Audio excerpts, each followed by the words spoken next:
From 2008 to 2023, Messi and Ronaldo dominated world football in a way we will never see again. There is 13, yes, 13 Ballon d'Ors between them. So that got me thinking, what if Messi and Ronaldo were banned from the Ballon d'Or? They're too good, they're absolute aliens, they are banned. Suddenly, it makes things a whole lot more interesting. Which players would have been crowned winners instead? In this video, we're going all the way back to 2008 to see who would have lifted the Ballon d'Or in their place.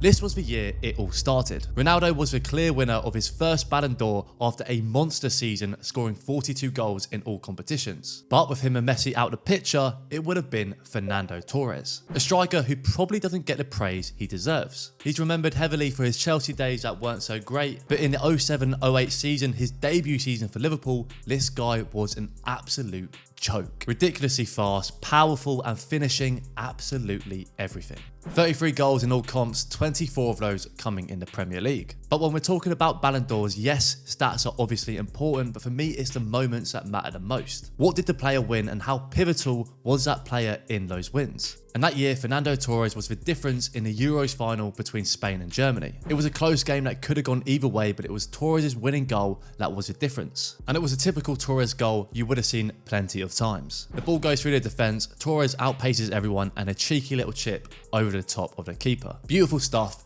an iconic striker, and he is my 2008 Ballon d'Or winner. 2009 was the first Messi year. 38 goals, won the treble, and yeah, he was clearly the winner. But the man who came in third place that year takes the Ballon d'Or in this video, and that man is Xavi. Now, admittedly, having Lionel Messi on your team, it sort of bumps your numbers, but looking back at this guy's stats that season, he's an absolute joke. These numbers actually shocked me. It's probably one of the best seasons we've ever seen from a central midfielder. 54 games, 10 goals, but most importantly, 30 assists. 30 assists. Now, I've looked back, and yes, a lot of those assists do sort of follow the same script. But this guy was pivotal in that Barca team. Arguably the best deep line playmaker we've ever seen. This was the start of the peak tiki-taka Barcelona football that essentially completely took over football. So 2010 was hugely controversial. Messi got his second, just to 60 goals to his name. But with Messi banned, it becomes a battle between Xavi, Iniesta and Sneijder. However, this year, I'm giving it to Sneijder, who by the way wasn't even considered in the top 3 in the Ballon d'Or. But I'm not having it. In this video, he gets the 2010 Ballon d'Or, and I'm about to tell you why. That year, Inter won a historic treble. The Serie A, the Coppa Italia, and the big one, the Champions League. And Inter, by the way, knocked out Barcelona in the semi-final that year, and Sneijder was absolutely everything in that team. He ended that season with the most assists in the Champions League and also got Holland to the World Cup final. For me that season, Inter didn't really have a better squad than some of the other teams in the Champions League, and Netherlands certainly weren't one of the best teams in the World Cup that year. But he was a huge part in dragging both those teams to finals. He got the very best out of them, and for me, Sneijder gets the 2010 Ballon d'Or.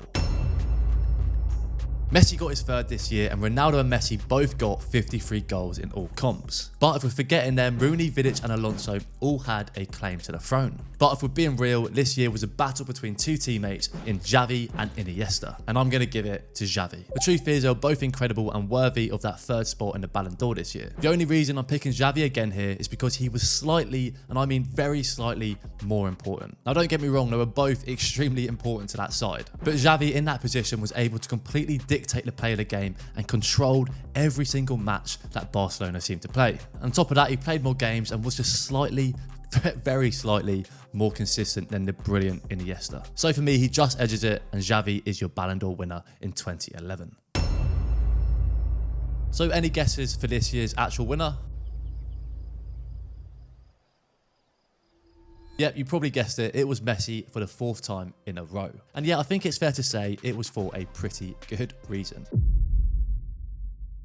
91 goals. What the actual But remember, he's banned, so who takes it? You could put a case forward for Didier Drogba, and as a Chelsea fan myself, I would absolutely love to give it to him. He scored the header in the Champions League final and was just one of the most clutch players that whole year. Falcao also had a pretty crazy season, and Pirlo was doing his thing at Juventus, but for me, it has to go to Iniesta. And I'm sorry, I don't want to be boring here. I feel like I'm going in circles with this Barcelona midfield thing, but the truth is, it would actually be a crime if I didn't give Iniesta a Ballon d'Or this year. He won the Euros with Spain, he was voted player of the tournament, and he also won the UEFA player of the tournament, beating out Messi and Ronaldo, who scored about 1 billion goals. This was the absolute prime of Iniesta.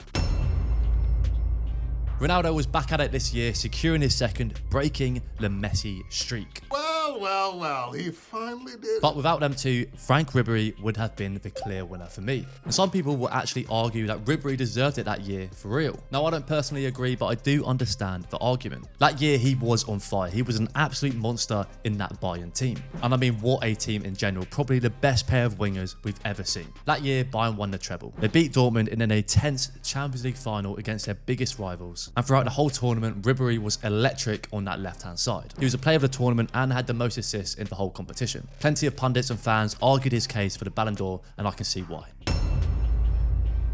In 2014, Ronaldo got his third Ballon d'Or, and it was a big year for him winning the Champions League. But take him out of the picture, and I'm going for Manuel Neuer. Now, this would have been the first time a keeper won the Ballon d'Or since 1963, so obviously it would be a pretty big deal for a goalkeeper to win the Ballon d'Or. So why did Neuer have a case? Well, that year he completely revolutionized that position. I mean, he played in goal like no one else, and he was so good. He was annoyingly good. Strong, imposing, brave, intelligent, one of the best shot stoppers we've seen. He wasn't afraid to roam 30, 40, 50 yards out of his own net to snuff out any danger. Essentially, he was the ultimate sweeper keeper. And the most obvious point was that Neuer won the World Cup. And in the process, he conceded just 4 goals in 7 games, which was extremely impressive considering just how high scoring that World Cup was. So for me, Neuer gets the 2014 Ballon d'Or.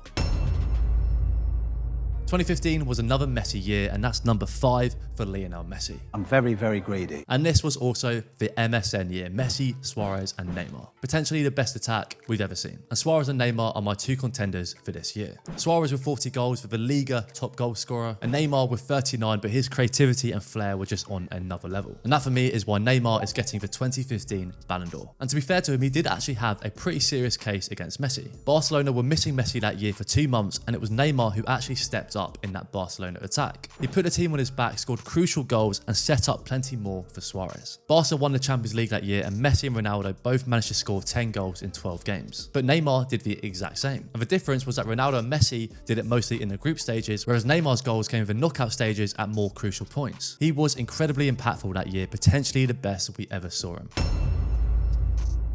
2016 went back to Ronaldo, and it was actually a landslide win. Just take a look at these votes. And by the way, this is one of my favourite images in football. I just love how we have 2 Leicester players in the Ballon d'Or shortlist. Well, Ronaldo that year won the Euros with Portugal, so it was always going to be him. But with no Ronaldo and Messi, this year would actually be pretty tight. Bale was amazing, he stood out at Madrid and even made Wales look good in the Euros. Vardy, Mahrez and Kante were all instrumental in the biggest underdog story in football history, but I think I've got to give it to Griezmann. It was his debut season at Atletico Madrid, and he was instantly the star of the team. 7 goals in 13 games to reach the Champions League final, and it didn't stop there. In the Euros, he got 6 goals, 2 assists and won the Golden Boot. But again, fell short at the final hurdle to Portugal. It's funny, that year there were 2 games between Griezmann and Ronaldo that essentially had everything on the line, and Ronaldo took them both. If those games go the other way, it's Griezmann who wins that Ballon d'Or. It was an amazing year for Griezmann, but one that was almost just a little bit unlucky, but for me, I'm giving it to Griezmann. This year, Ronaldo went back-to-back for the Ballon d'Or, and back-to-back in the Champions League too. But there was a man who was absolutely pivotal in that Madrid midfield, and that was, of course, Luka Modric. Modric was just the absolute engine of that team. He could do absolutely everything. And if you're building a team, Modric is the man you want. I mean, literally just every game, this guy was an 8 or 9 out of 10. And for me that year, there was no debate. Modric was the best midfielder on the planet. Madrid did the double, and Modric was at the very heart of it. So for me, this one's an easy one. On to the next. In 2018, the Messi-Ronaldo streak was finally over. And Modric actually won it for real, so that means we can go ahead and skip this year.